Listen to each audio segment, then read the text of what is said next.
menyertai saudara. Kita bersyukur aja lah sampai hari ini kita dijaga Tuhan, disertai Tuhan, didengarkan doa-doa. Kalau belum didengar juga saudara, jangan sekali-sekali saudara menyerah ya.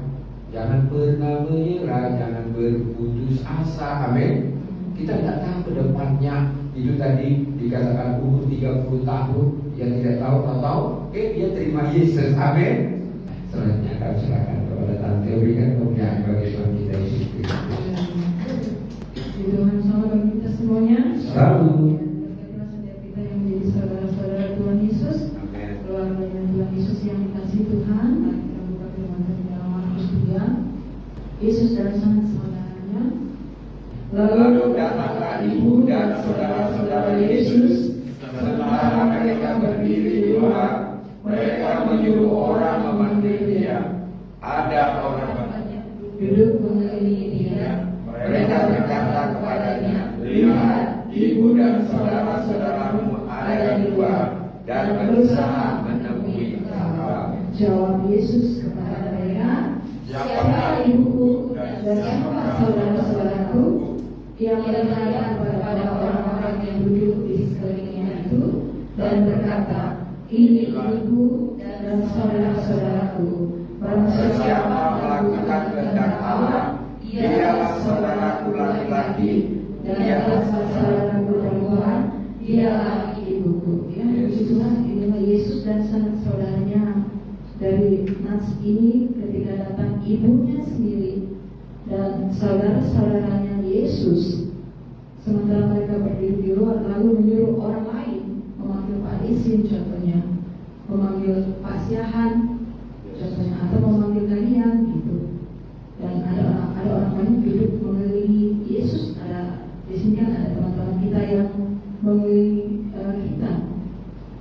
Kemudian Yesus kembali bertanya, jawab Yesus kepada mereka, siapa ibuku dan siapa saudara-saudaraku? Ia melihat kepada orang-orang yang duduk di sekelilingnya itu dan berkata, ini ibuku dan saudara-saudaraku. Jadi mereka ini follower aku. Jadi barang siapa yang melakukan kehendak Allah, dialah saudaraku laki-laki, dialah saudaraku perempuan, dialah ibuku.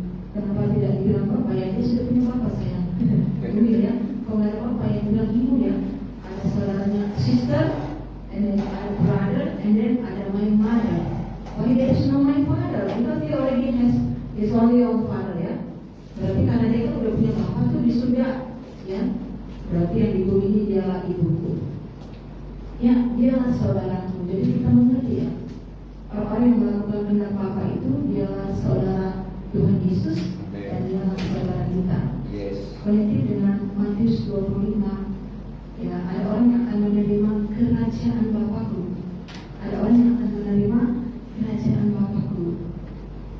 Terimalah kerajaan yang sudah disiapkan oleh Bapakku sejak dunia dijadikan.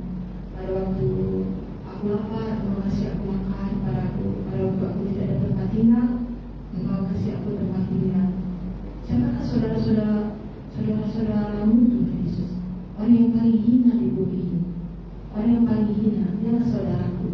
Ya, jadi kita tahu saudara Tuhan Yesus itu adalah orang yang melakukan kehendak Bapa, orang-orang yang menyerahkan seluruh hidupnya untuk menjadi hamba Tuhan, orang-orang yang menyerahkan seluruhnya untuk menjadi vessel-nya Tuhan Yesus, orang-orang yang mati bagi dirinya seperti Kak Yola bilang tadi, ya, yang mati bagi diri sendiri, mati tapi hidup untuk Kristus, orang-orang yang melayani Tuhan Yesus, yang menjadi hambanya dengan taat dan setia, dialah saudara-saudaranya Tuhan Yesus di muka bumi. Makanya pastor Pak itu untuk membangun rumah ini dia jual semua 150 juta US dollar itu dia bangun rumah untuk saudara-saudaranya Tuhan Yesus, yaitu para pendeta perempuan yang tidak dipakai lagi oleh gereja mereka. Tapi setelah mati, kalau dia cinta akan bapak. Kalau dia nggak mati, nggak mengalami kematian dan menemukan kebenaran bahwa dia tidak punya rumah, itu dia akan lakukan, begitu ya. Karena kita kan biarpun sudah diajar, kita nggak bertobat, banyak juga yang nggak bertobat, banyak juga yang nggak takut. Tapi semua yang sudah ke alam itu dia melihat sendiri. Ya, ternyata dia nggak punya rumah. Ternyata semua ini pemberiannya itu salah. kebencian yang daripada Tuhan. Pada waktu ke-8 kemudian dia saudara-saudaranya Tuhan Yesus ya. Jadi kalau pengertian logika kita yang dipikir jangan itu yang miskin-miskin itu bukan saudara Tuhan Yesus. Disitulah kita kasih hamba Tuhan saudara. Hamba Tuhan, apakah penulis jangan kalau penulis bisa jangan itu dia melakukan tindak apa dia percaya saja kagak dan hanya melakukan tindak apa. Haleluya. Dia percaya saja kagak. Yes. Melayani jiwa saja kagak. Setia bertahun-tahun mengorbankan hidupnya kagak. Dia hanya minta pengemis. Yes. Jadi menurut logika saya mereka itu rupanya saudara Tuhan Yesus. Tapi kalau kebenaran firman Tuhan saudara Tuhan Yesus itu adalah yang melakukan tindak apa. Yes. Masih kalian yang melakukan tindak apa daripada mereka. Hanya kita harus menghasilkan buah sampai kita menghasilkan jiwa-jiwa yang dimenangkan bagi Kristus. Tapi mereka juga sebenarnya saudara Tuhan Yesus yang patut kita kasihani. Ya karena mereka kan adalah Lazarus-Lazarusnya.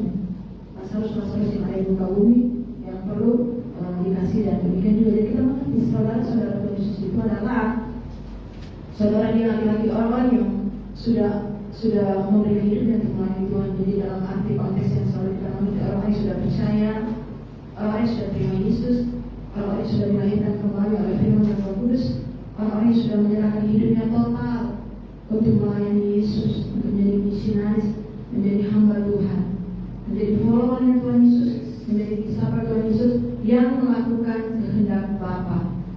Sebagaimana prinsip-prinsip dari Bapak Gembala kemarin di Markus 4, kita sambung lagi di Markus 4 ya. Ini juga masih ada konektifnya dengan saudara-saudaranya Tuhan Yesus ya.